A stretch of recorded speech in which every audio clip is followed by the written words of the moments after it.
Yaitu pemirsa yang menjadi pertanyaan apa yang menjadi kunci untuk mengungkap kasus ini. Kami akan membahasnya pemirsa bersama sejumlah narasumber yang saat ini sudah bergabung bersama kami. Sudah ada Brigjen Pol Purnawirawan Sri Suryani yang merupakan perwira tinggi, Sri Suhari maksud kami, perwira tinggi, mantan perwira tinggi dari Kepolisian Republik Indonesia. Selamat malam, Ibu Sri. Cantik sekali pada malam Terima hari kasih. ini sudah hadir bersama kami. Iya. Ya, dan juga sudah hadir pula bergabung bersama kami Ibu Hanifah Hasna yang merupakan kriminolog dari Universitas Indonesia. Selamat malam Mbak Iva. Malam Mbak. Ya, sehat selalu Mbak Iva. Alhamdulillah. Ya, ini langsung saja kita langsung membahas. Ini adalah perkembangan yang terbaru. Ibu Sri, kita ketahui 15 orang ini sudah ditangkap. Ini belasan orang untuk melakukan penculikan dan juga pembunuhan. Ini menjadi suatu hal yang mungkin menjadi tanda tanya besar. Mengapa demikian?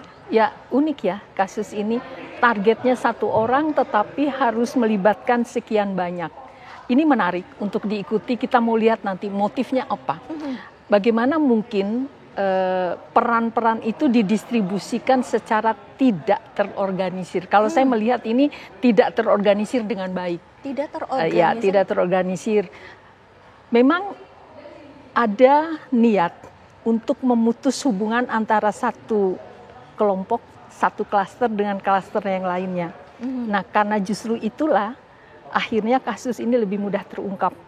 Pada dasarnya dalam kasus pembunuhan itu sepanjang korbannya atau jenazahnya teridentifikasi, lalu bisa dilakukan klarifikasi kepada pihak keluarga, itu relatif lebih mudah mengungkap. Kecuali jenazah ditemukan tidak diketahui identitasnya sehingga tidak bisa ditelusuri mundur.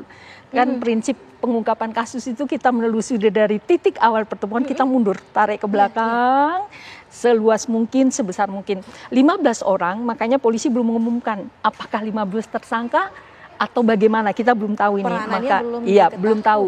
Nah, peranannya itulah yang akan menentukan status dari yang bersangkutan, apakah dia tersangka, turut mengetahui pun tersangka, walaupun tidak berbuat apa-apa.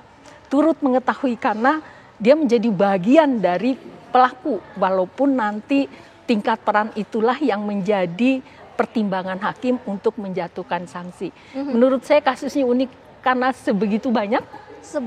Satu korban, apakah banyak itu ada misi-misi yang sama pada top inisiatornya, pada top itu punya kepentingan yang sama, punya background yang sama terhadap satu orang ini. Ini yang menarik nih, sehingga menambah hasanah catatan untuk ilmu kriminologi. Tapi menurut Ibu sendiri tadi sempat disebutkan ada klaster-klaster. Ada berapa klaster kalau dilihat dari polanya ini? Pola yang sudah terungkap walaupun polisi belum mengumumkan secara gamblang kepada publik, tapi dari pernyataan pengacara dan sebagainya sempat mengatakan bahwa yang mereka dampingi adalah pelaku penjemput paksa, pelaku penculikan. Jadi ada yang mengintai, ada yang menjemput massa, lalu diserahkan kepada kelompok tertentu. Itulah yang saat ini dikatakan sebagai eksekutor karena korban sudah menjadi jenazah, gitu. Jadi kemungkinan ini minimal 3. Nah, pertanyaannya, apakah yang kelompok 3 ini bagian dari top leadernya atau tidak? Nanti ini yang menarik. Kalau itu bagian dari top leader, dia tidak terlibat, berarti dia mastermind-nya kan ada di luar kelompok itu. Bisa saja. Tapi ini menariknya kenapa?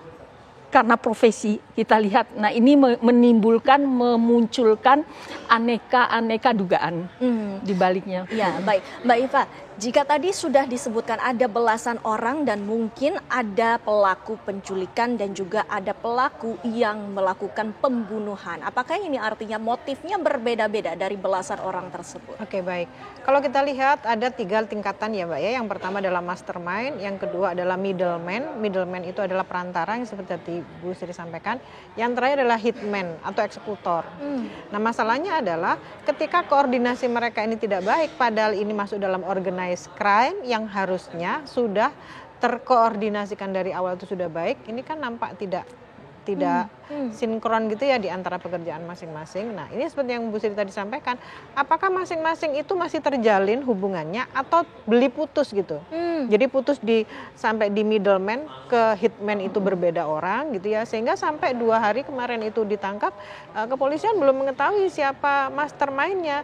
Karena bisa jadi si hitman atau eksekutor ini tidak mengetahui di puncak atau seseorang yang memang punya keperluan ini siapa gitu. Jadi mau ditanya seperti apa mereka nggak tahu karena mungkin hubungannya dengan pihak yang tengah atau perantara itu gitu. Jadi ini membuat semakin unik karena untuk melumpuhkan satu orang saja kenapa harus melibatkan sekian banyak orang, dan semakin banyak orang ya semakin banyak, semakin mudah untuk ketahuan. Oh begitu, berarti begitu ya Bu Sri, semakin banyak orang yang terlibat semakin mudah. Ini padahal sudah dikatakan bahwa ini pembunuhan yang terorganisir, Bu Sri.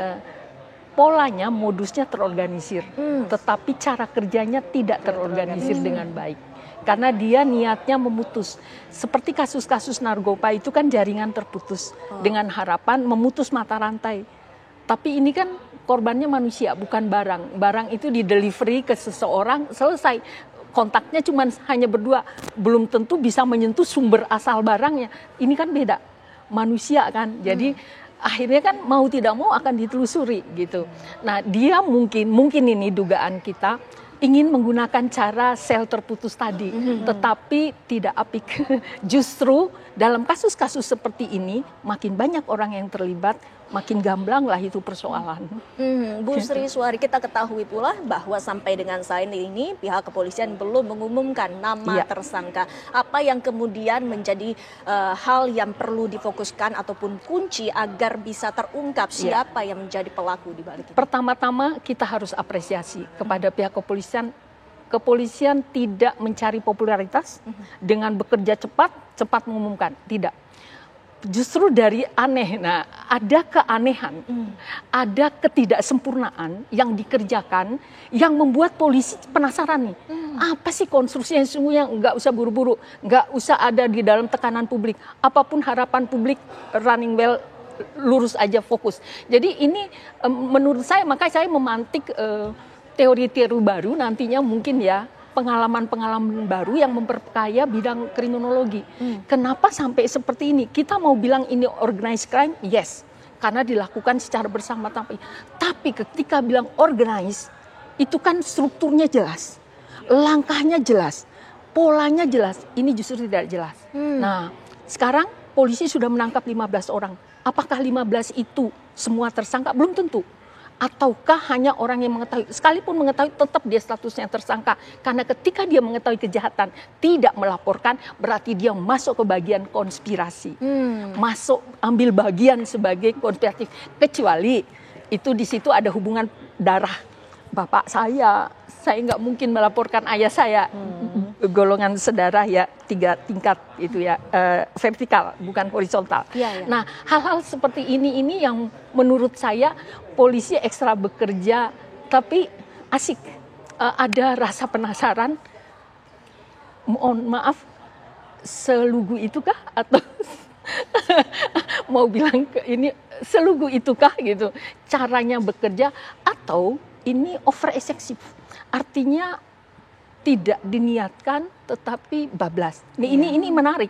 Ini menarik nanti, dan itu menjadi bagian dari contoh dokter kepolisian tidak menjelaskan jam kematian dan sebagainya. Ini sengaja dirahasiakan agar dilihat konstruksinya itu secara utuh. Dari konstruksi yang secara utuh itu Mbak Iva, apakah Anda melihatnya bahwa dari ada yang melakukan pemerasan dan juga pembunuhan tersebut, modusnya ini sama? Artinya kedua pihak ataupun ketiga klaster itu memiliki modus yang sama, ataukah memang tujuannya untuk membunuh atau hanya penculikan saja? Nah, untuk membunuh atau penculikan saja ini belum kita ketahui, karena apakah ini kematian korban ini by design atau by accident. Kalau tadi itu secara organisasi saja mereka sudah tidak sepakat dari atas sampai ke bawah, berarti kan ada yang miss di antara mereka. Sehingga mungkin perintahnya A dilakukan B. Jadi untuk mengetahui by accident atau by design, itu kita tunggu kepolisian yang dengan sangat hati-hati mengungkap kasus ini. Dan yang menjadi menarik pula, salah satu yang telah ditangkap oleh pihak kepolisian adalah Dwi Hartono yang merupakan seorang motivator dan juga pebisnis. Ini menjadi sebuah tanda tanya besar, mengapa orang yang begitu banyak memberikan energi yang positif kepada masyarakat lewat motivasinya, ini justru terlibat dalam kasus ini, ibu-ibu. Nanti kita bahas setelah jeda pariwara berikut ini. Kami akan kembali pemirsa, tetaplah bersama kami.